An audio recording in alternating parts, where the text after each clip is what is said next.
Hey guys, this is Allison from Allykatkreations. How are you? I'm hanging in, I can't sleep. So I'm gonna do the key to the universe, chapter 21, the number 6. We finally got to 6. Woohoo! Before I start, please share and please subscribe to my channel if you haven't done so already. I appreciate it. It's a free way of helping me. I'm very depleted. I'm trying to manifest abundance and trying to manifest the things that are owed to me. Because a lot's owed to me and it hasn't come yet. And it's very disparaging. So I hope everyone's doing well. I'm sending love and light to everybody as well. The number 6. Magical equilibrium is expressed in the Kabbalah by the scenery. Quote, considered in its first cause, this equilibrium is the will of God. It is liberty in man and mathematical equilibrium in matter. Equilibrium produces stability and duration. Liberty generates the more immortality of man, and the will of God gives effect to the laws of eternal reason. End quote. Transcendental magic, Levy. Number 6 is primary, the number of the Christ force nature, the force back of evolution. It is a number of unrest and incompleteness, in that it represents the unrest of nature, incomplete and ever becoming, ever striving for perfection, ever changing form, that the Christ force may manifest more perfectly. The Christ force is a spiritual creative power, back of the universal urge towards perfection, which is inherent in both nature and man.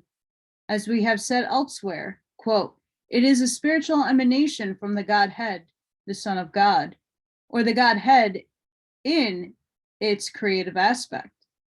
That mystic power or principle, sorry guys, which fructifies and animates all manifestations of life. It is the divine creative force, a great stream of life-giving, creative essence, which manifests in all things, on all planes, as the animating principle of the one life. In nature, it is focused in and through physical sun, for only as the sun pours out its life-giving, fructifying power, sheds its symbolic blood, can the one life manifest in the various forms of nature and evolve them to perfection. In the physical universe, it is the same animating principle that flamed out from the Godhead in the beginning, when the Elohim said, quote, let there be light, end quote. And it is the same mystic creative light which must enter the chaos of your outer life, even as it did the chaos of the solar system, your life can begin in conscious spiritual evolution. All the physical and mental evolution is but a preparation for this new and higher step. Witness Paul's confirmation of this view. For God, who commanded the light to shine out of darkness, hath shined in our hearts to give the light of the knowledge of the glory of God in the face of Jesus Christ. Christ consciousness. Number 6, therefore, shows that the cause of all evolution is the urge to perfection, inherent in every living thing. This urge results in the conscious adaptation of the organism to its environment. In contradiction to the so-called scientific theory that evolution results from blind and mechanical reaction of the organism to its environment. This inherent urge toward perfection is symbolized by the geometrical formation of the figure 6 itself. In the vertical line, we have the one God, the one life, coming down to manifest with the circle of the microcosm, man thus circle, that it may inform, fructify, and evolve all the germs of life within it. The circle of the six may also be considered as a microcosm which contains all man's unmanifested God powers, while the line running upward symbolizes the unrest and aspiration of the soul, which is determinately reaching up and endeavoring to manifest ever greater degrees of divinity. It is also the ladder of God, the Anaskarania, sorry if I'm butchering that, along with the angels, are continually descending and ascending. The sixth principle in man is Buddha, or the soul principle, which cannot rest until it finds its spiritual home and reaches the perfection of manifestation in number 7. Great is the number 3. Is that 3 or 5? 5, sorry guys, I'm blind. It is but the preparation of man for number 6. For the number 6, we have a higher principle, soul, added to the merely human 5, just as the human was added to the merely animal, the breath of life, which makes him a living soul and divine, instead of allowing him to remain merely a human animal. It is the inner urge of this soul principle toward perfection of the unfoldment and expression that causes the six-sided cube of the purely animal man to unfold into the cross or tree, upon which the spiritual man must be crucified in matter until the lower square of the unfolded cube has been lifted up or indrawn and the cross has been balanced. Man cannot be at rest until he has become one with the animating principle of nature and recognizes the same creative principle works in him to bring forth perfection as it does in nature. That 6 is the number of the Christ force is confirmed by the number symbolism of the Gnostics as set forth by Marcus, quote, after 6 days, that is to say, in the 7th stage, since the disciple first set his feet upon the path, he ascended into the mountain, a graphic symbol of the higher states of consciousness.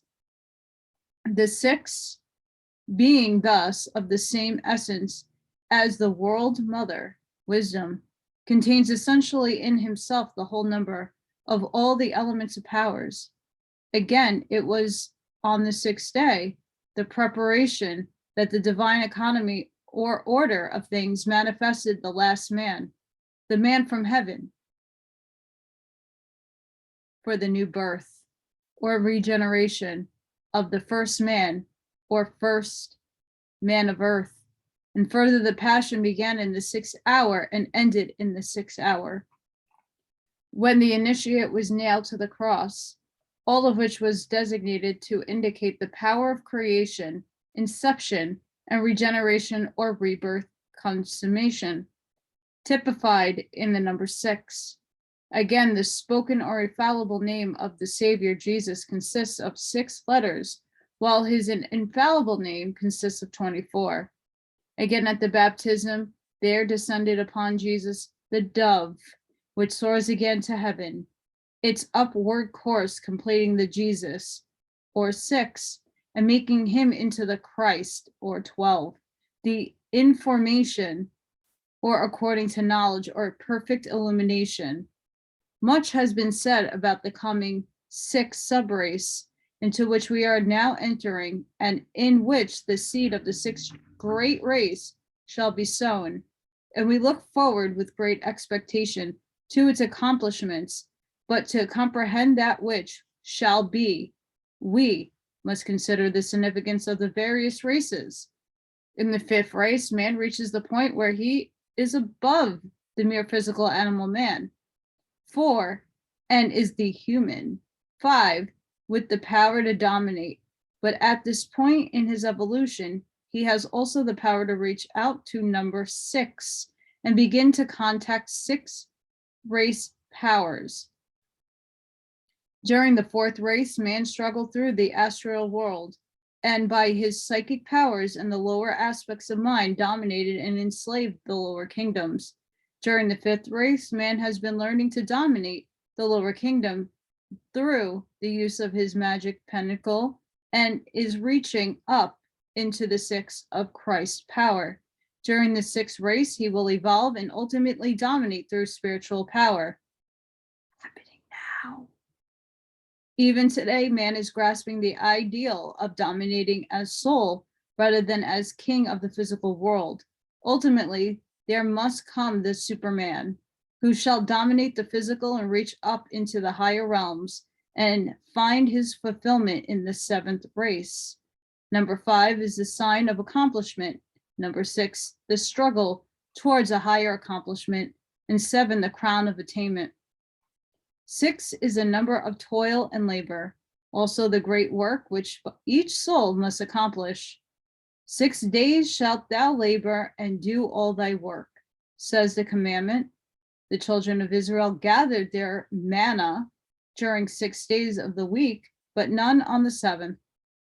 In the 6 days, the Lord Elohim made heaven and earth, the sea, and all that in them is, and rested on the seventh day. Remembering the word Lord refers to the great law governing the manifestations of the Christ force. We at once grasp the significance of these 6 days of creation. The symbolism is given by Ephesius Levi as follows.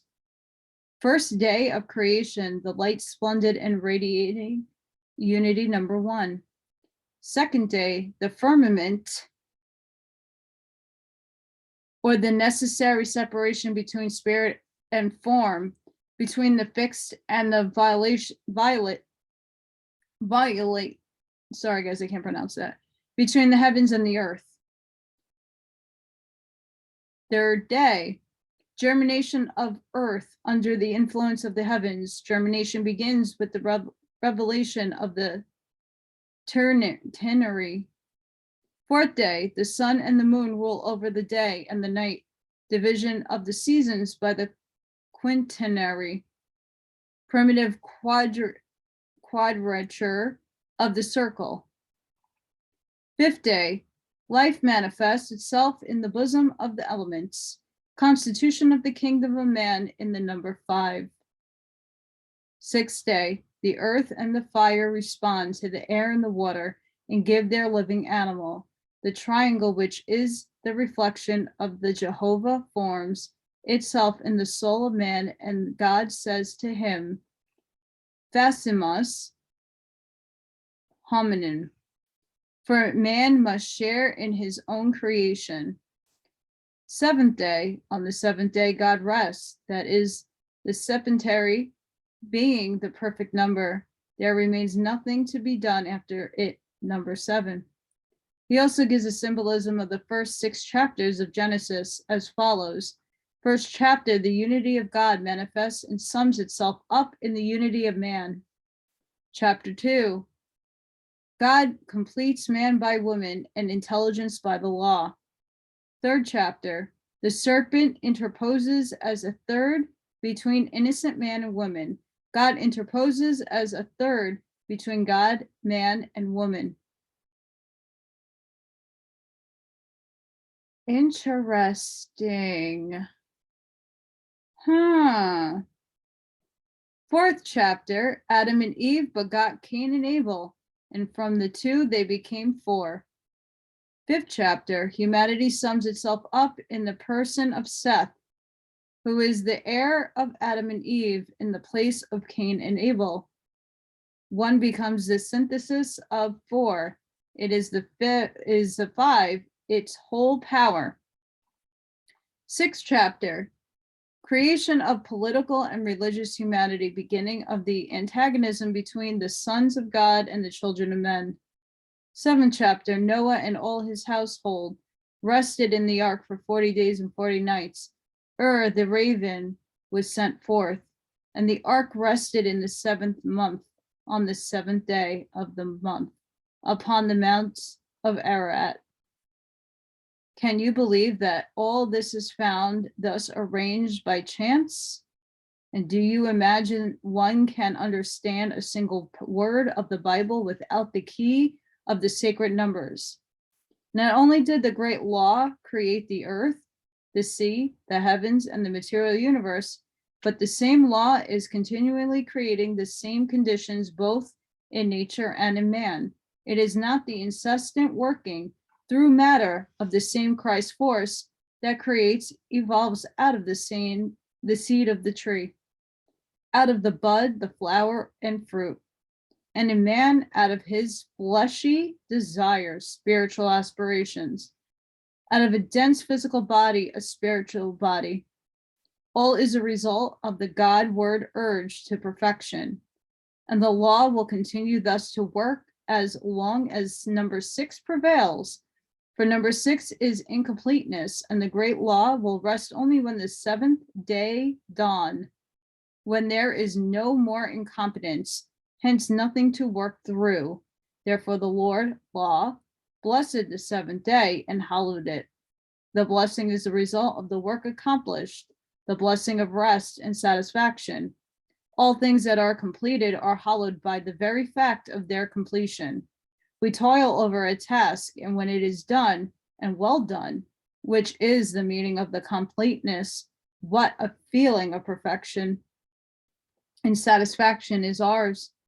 We not only rest from our labor outwardly, but within we rest in the hollow content that comes from a task accomplished.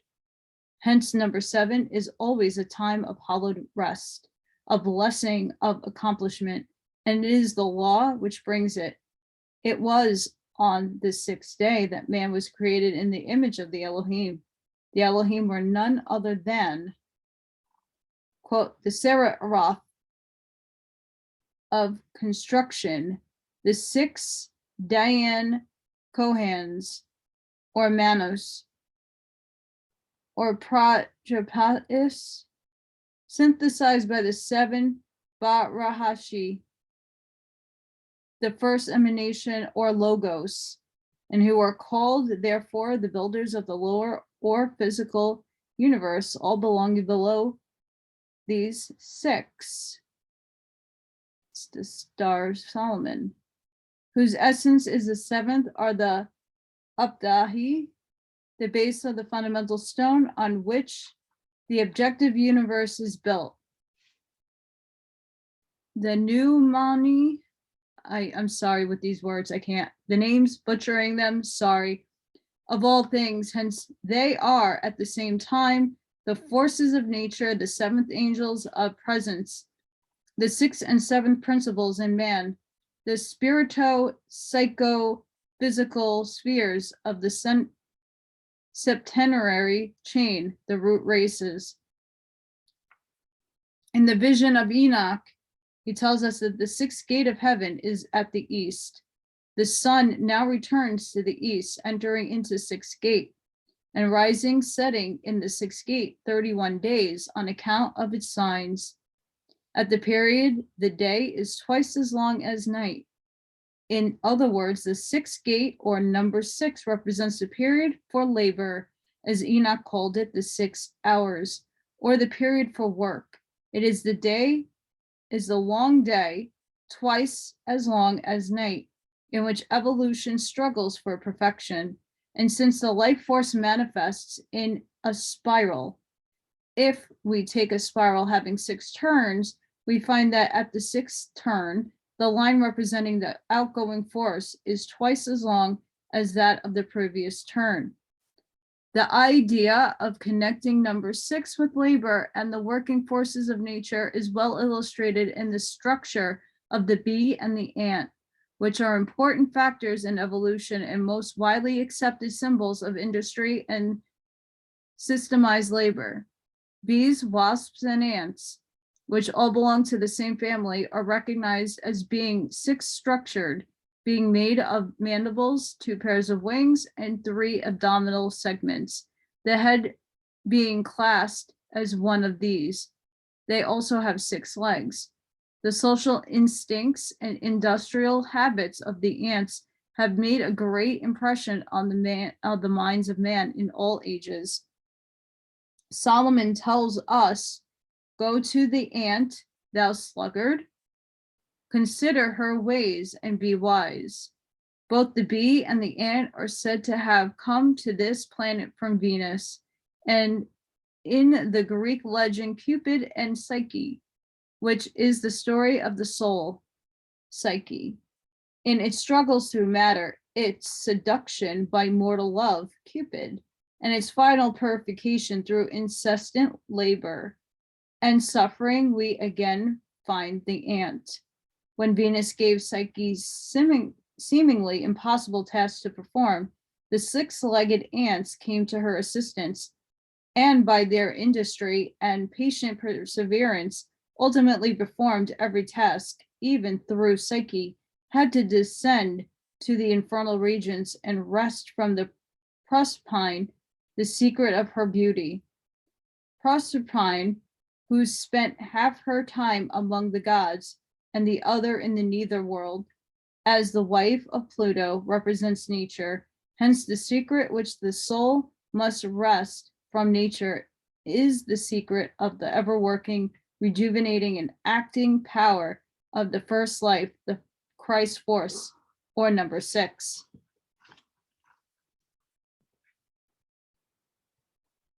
Here's my co-host, Morgan.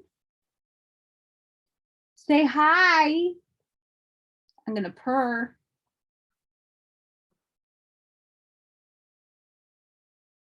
Chapter 22. The sixth group. The number 6 continued. Quote, the sixth group remains almost inseparable from man, who draws from it all but his highest and lowest principle, or his spirit and body, the 5 middle human principles, being the very essence of those Dionysi, the secret doctrine Blavatsky. Hence it is that the elementals of the 4 elements, nature forces, emanating from the sixth group, each appear to man's inner sight bearing the imprint of the number 6 as the seal or signature of their group, just as man's body bears number 5 as a signature of the group by which it was fashioned. The figure 6, borne by the earth elements or gnomes, is small, short, squat, very thin, and black. Thus, and it draws out the number 6. That borne by the water elements or underdines is larger, taller, and in the double outline instead of solid. So it's like a 6 that you would make a bubble 6. That borne by the air elements of Sisyphus is very tall and slender, with wavy double outlines thus, while that, so it's also a 6 with a bubble, while that borne by the fire and elementals or salamanders, as seen in a flame, is composed of many vibrating ethereal lines having a curl or hook at the bottom thus, so it's squiggly 6s. It must be understood that just man's body suggests that 5-pointed star, hence number 5, do the bodies of the nature spirits suggest the number 6, for the number 6 dominates them and their structure. Even more completely, the number 5 dominates man in his 5 extremities, 5 fingers, 5 toes, 5 senses. Also, if we take the product of these 4 kingdoms of nature, we still have 6. Thus 4 times 6 equals 24 equals 6. This is another proof that 6 is a number of nature, for it is through the activities of the elementals of those 4 great kingdoms that the Christ force is evolving nature toward perfection. It is the incessant activity, labor, and change of form that connects number 6 with suffering and woe, such as befell at the opening of the 6th seal of the book of life. Also, the sounding of the 6th angel, the pouring out of the 6th vial, and the 6 periods of war with the beast. The geometrical symbol of number 6 is the interlaced triangles, or the 6-pointed star, called by the Hindus the sign of Vishnu, and by the Hebrews, the shield of David, often miscalled the seal of Solomon. Among the Egyptians, it was the symbol of generation, the union of fire and water, the male and female. Among the Pythagoreans, it was called the hexad, or the perfection of parts. And with them was also a symbol of creation. The Neo-Pythagorean philosopher Nicodemus called it the form of forms, the only number adapted to the soul, the distinct union of the parts of the universe, the fabricator, the soul, and also harmony. The interlaced triangles symbolize the triune God reflected by his creations, or God and man and nature. The trinity of nature is the lock, the trinity of man, the key that fits it. It also symbolizes 6 creative groups, the 6 powers of nature, 6 planes of consciousness and of evolution, and the 6 principles of man, all of which are synthesized in a 7th. Since man is the microcosm, the interlaced triangles, or number 6, must even manifest in him. The Kabbalists call it the supreme triangle and its reflection. The supreme triangle, they said, was composed of necessity, liberty, and reason, referring reason to Kether, necessity to Chakma, and liberty to Binha. The triangle reflected in man was designated finality, will, and power. Finality is the inevitable sequence of effects and causes in a determined order. Will is the directing faculty of intellectual forces for the consolation of liberty of persons with the necessity of things. Power is the wise application of will, which enlists vitality itself in the accomplishment of the desires of the sage. The triangle pointing upward symbolizes Siva, fire, light, and heavenly powers, also divine trinity, or upper triad in man, ever evolving upward after its incarnation in matter, seeking more perfect expression, the source of aspiration in man, the 2 lines of force, law, and will, descending from the focus above apex and spreading out to include the baseline, indicate that man is overshadowed by and included within the divine. Also, that he can receive the positive and negative forces from above and unite them on the physical plane or baseline. The upward pointing triangle also symbolizes the stability pose, which man can obtain when he looks to the divine trinity within. The downward pointing triangle is dark, symbolizing the waters of chaos, which is the divine germ, Vishnu, and the hosts of the lower worlds is laid. Also, the instability of man's lower nature, unstable as water. This triangle symbolizes the 2 ascending lines of force can ascend from their focus, apex, on earth and reach up and embrace the divine. The interlaced triangles, therefore, symbolize the reflection of divine completed and man assuming his responsibility. For only by perfect blending and balancing of 2 natures, human and divine, can man obtain wisdom and perfection.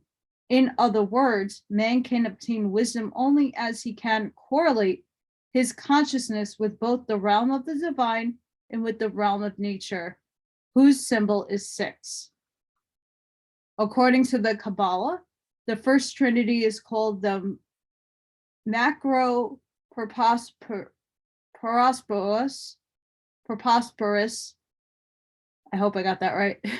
And the second trinity making up the 6, the macro the second constituting the vast and lesser countenance.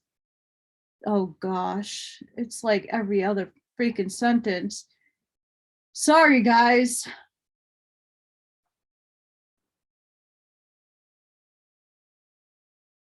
All right, I'm going to attempt this again.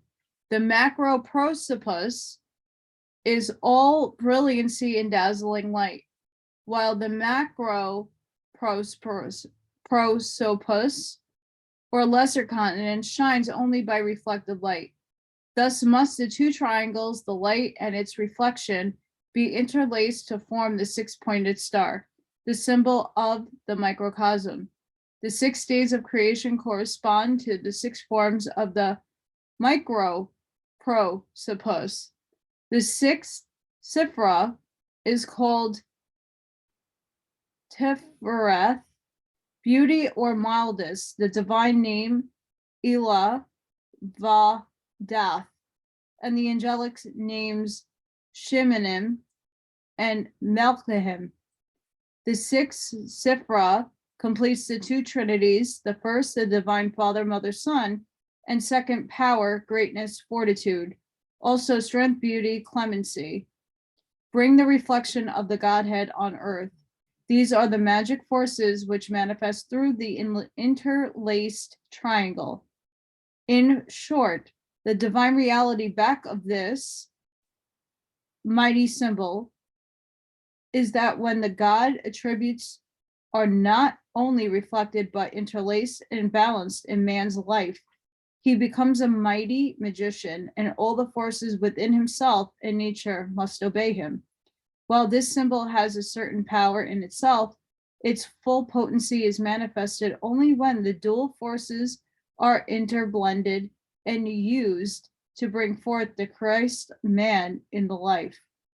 Early Christian church gave a somewhat different meaning to God, considered as father, for nature for his daughter, considered as son, as the virgin for his mother, and the church for his bride, considered as the mother or Holy Ghost. He regenerates and redeems humanity. These attributes are assigned to the various points as follows. It is way too small to read that. By some authors, 6 is called the number of cooperation, marriage, reciprocal action, counterpose, psychology, divination, telepathy, psychometry, and alchemy, all of which are based upon its primary significance as the number of the Christ force, the informing principle of the soul, pushing through nature and man to perfection in number 7. Superman. The Druids held the number 6 in deep reverence. In many of their secret ceremonies, they were based upon it. They began their year upon the 6th day of the full moon and the 6 days within the full moon. 3 before and 3 after were held especially sacred. Also, when the sacred mistletoe was cut, 6 priests performed the ceremony. An astronomical period of 600 years was held in reverence and is often referred to the mysteries. It is consisted of 31 periods of 19 years, each, and 1 period of 11 years. This cycle was known as the ancient Chaldeans, who declared it for the most perfect of all astronomical periods. For instance, it was held that if on a certain day, a high noon, a new moon appeared at a designated place in the heavens, it would appear again at the expiration of 600 years in precisely the same place and relations with all the planets in the same position. The Egyptians, like the Druids, had 6 high priests, and a certain Asherah is mentioned as the mother of the mysteries, words of 6. Also, a statue of Eimeri has been found on which is carved the title Chief of the Dwelling of the Great Six. Among the ancient Semites on Saturn's day, Saturday, 6 priests clothed in black ministered to the god Saturn in a 6-sided temple, the walls of which were hung with black. By some, Saturn is considered a sinister, but the above incident only proves that the priest had a deep understanding of the stoic position of Saturn as the great initiator. For stoically, black symbolizes that which is unmanifested and not as vulgarity supposed, because Saturn was farthest from the sun, that which is cold, dark, evil, and the bringer of malign influence. Saturn, as Lucifer, is the unmanifested falling from heaven into manifestation, but the star of the morning, as he rises through perfected and tested evolution to his heavenly home. Saturn is therefore often referred to as the hidden god with two faces, one white and one black. Number 6 is magically related to the circumference of the circle, which contains 6 times 60 degrees, each containing 60 minutes of 60 seconds each. Let number 6 remind you of the upspringing power of nature, of the universal urge toward perfection, which is inherent in the soul of all things, of the power of the Christ force working in you towards more and perfect expression through you. Let it remind you that the divine Trinity is reflected within you. One triangle pointed up, one triangle pointed down, but that the lower triangle must be lifted up until it balances the upper, forms the star. Your life interlaced with the divine, also by the power of the Christ within you, must unfold the 6-sided cube and balance the cross.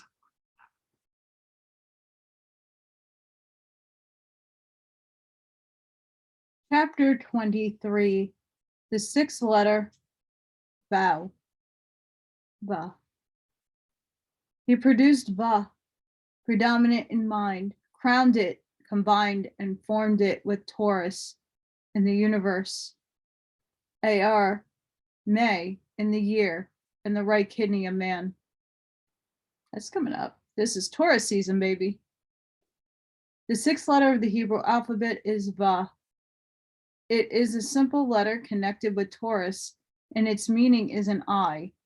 At first glance, it is hard to connect this meaning with the zodiacal sign, Taurus, yet a little thought will reveal a wondrous significance, for it is the star Aldebaran, the eye of Taurus, which not only is the leader of the constellation, but which gives to it great brilliancy.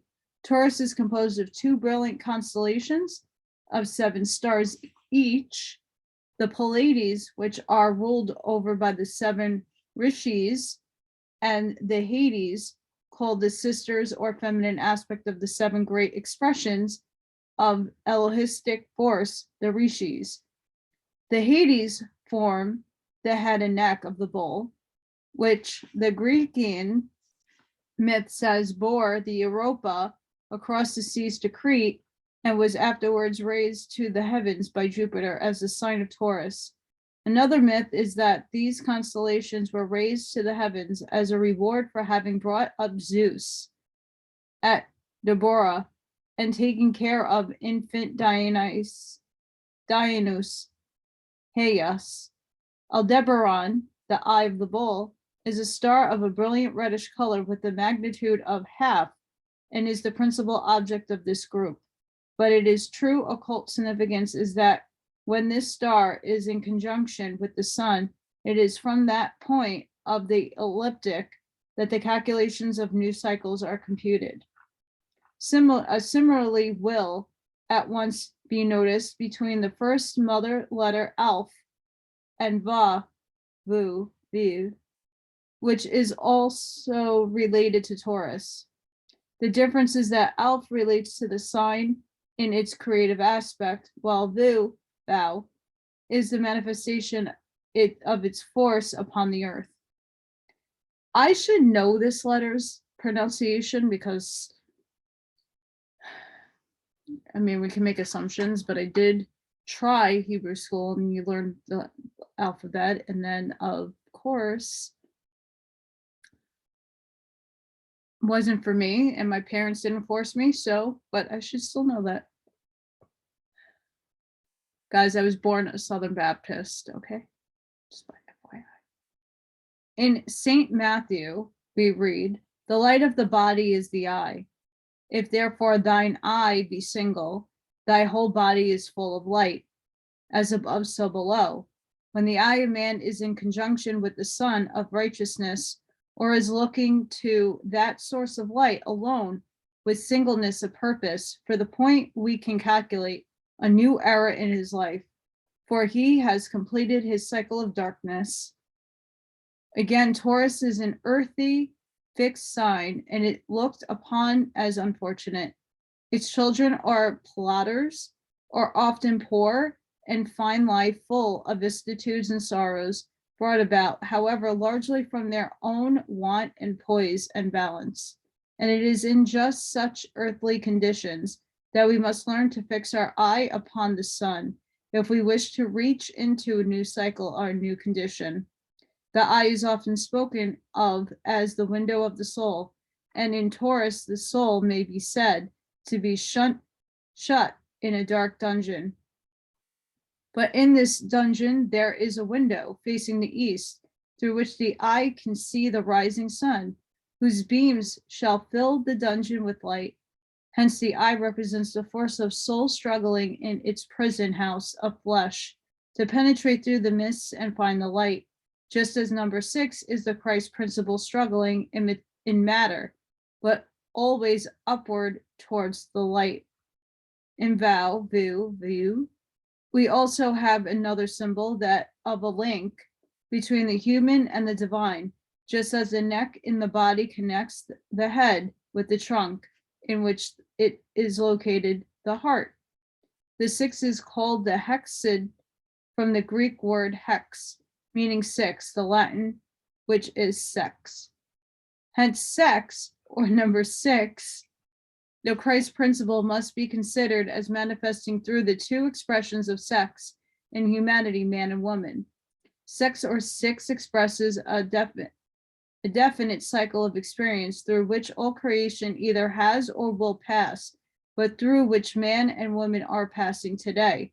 Therefore, the letter Vav, or Vav, as it's sometimes written, U and V being synonymous, must be considered in reference to man and woman. Valve being the link that unites the two. In the newly born infant, it is the umbilical cord which unites it to its mother, and over which the life force is carried to it. But between man and woman is the far more secret line of magnetic and spiritual love force, life, which alone is the link capable of uniting two in true marriage.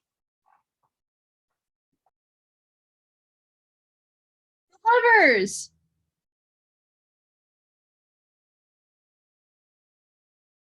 That's the tarot card.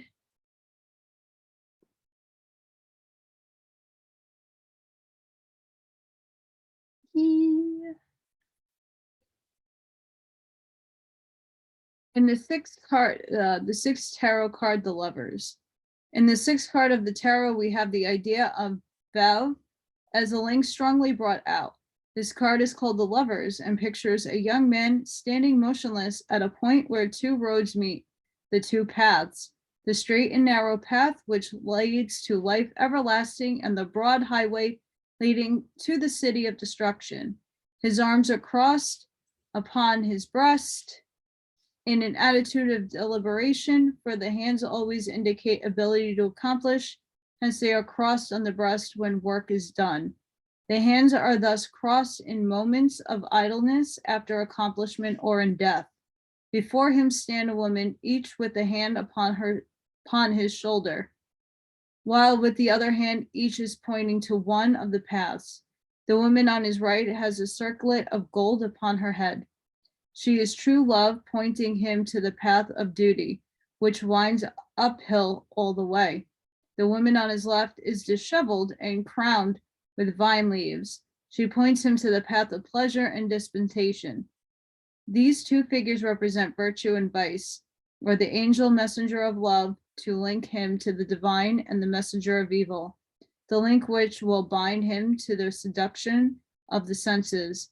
After their heads float a radiant figure surrounded by the rays of the sun, in whose hand is a bow and arrow drawn ready to strike.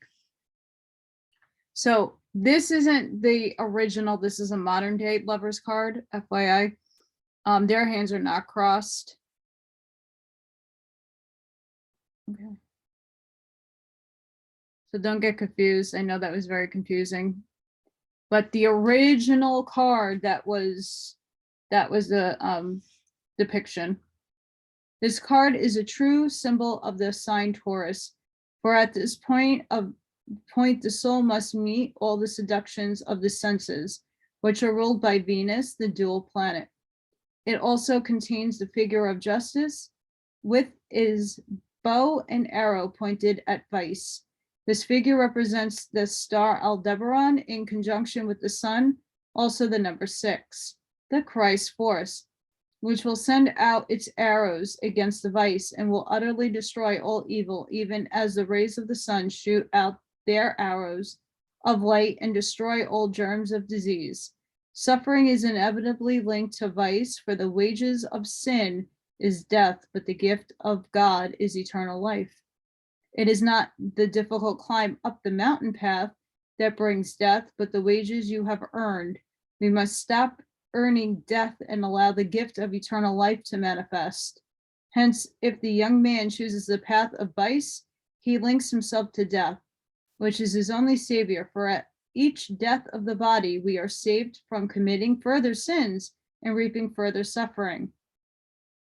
We begin to die at the moment we turn away from the divine love, and only when death has done its work can we, through the power of the Christ force, be resurrected from the grave of matter and live forevermore.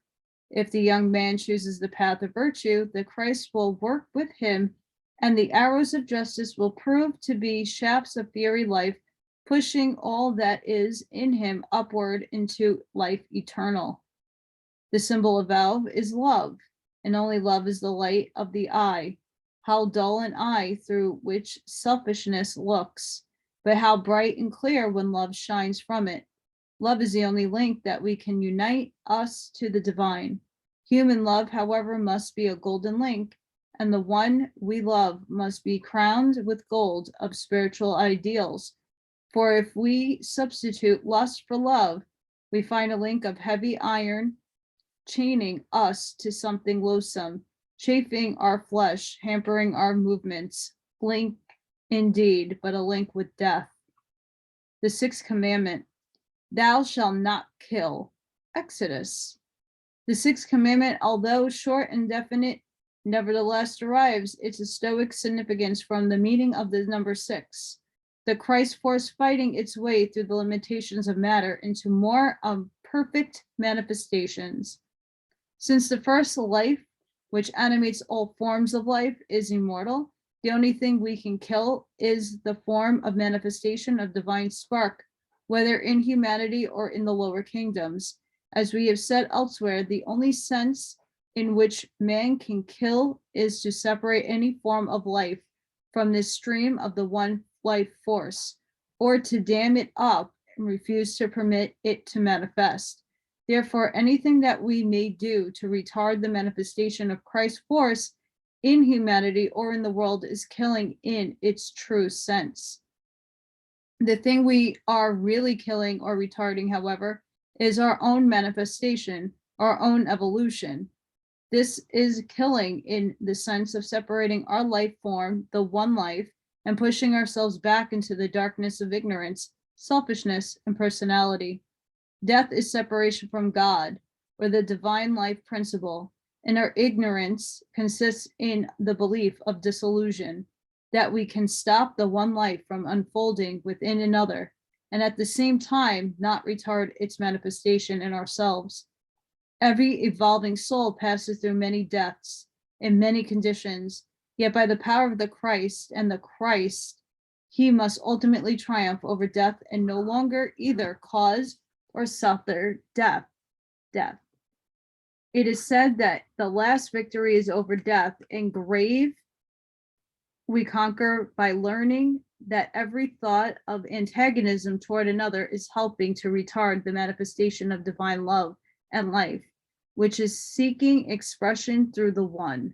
And since we can only strike or injure another through ourselves by doing so, we are bringing desolation and death into our auras. Even every jealousy, every desire belittle the work of another, especially if the proper performance of work will contribute or reproach or slander, which helps to blast the reputation and kill the usefulness of a fellow mortal, discourage him in his efforts to conquer the meek, and him fail, are all so many germs of death to us, which we retard or prevent the manifestation of divine through us. For as we harbor rivalry, jealousy, envy, hatred, we kill out our finer feelings and perceptions, our sympathy and loving tolerance and kindness, and thus sow the seeds of death within our own lives. Therefore, through the forms through which we express our life may die many times, yet through the power of the Christ, we shall live again and again until we conquer death and the grave. And with this last enemy conquer we, together with all the redeemed of mankind, shall live forevermore. The command that number 6 brings us, therefore, is that we are to recognize the divine in all things, both animate and inanimate, so called, that we are consciously to work with the Christ, that we are not to kill, deaden, or even blind the eyes of the world to its workings, but striving to live in the Christ forevermore, knowing that only as the Christ lives and manifests in us can we live and manifest our divine selves. Only by recognizing the Christ in the one life shall we be made alive in Christ. Thus shall we obey the commandment, thou shalt not kill. And that is number 6. I hoped all of you enjoyed that from the Keys of the Universe. I love this book. And Morgan does too. She's purring up a storm. So I hope all of you enjoyed that. Sending each and every one of you love and light. Make sure you don't forget to hit that like button. Morgan says thank you. Subscribe. And share if this is something you would like to share with somebody to enlighten them. Different perspectives bring different things. And when we open up our minds and our ears to things that we haven't heard of before and gives a different spin on things, what's the harm? So I hope all of you have a good night. Morgan says thank you for watching my mommy. And I'll see you on the next one. Thank you guys. Bye.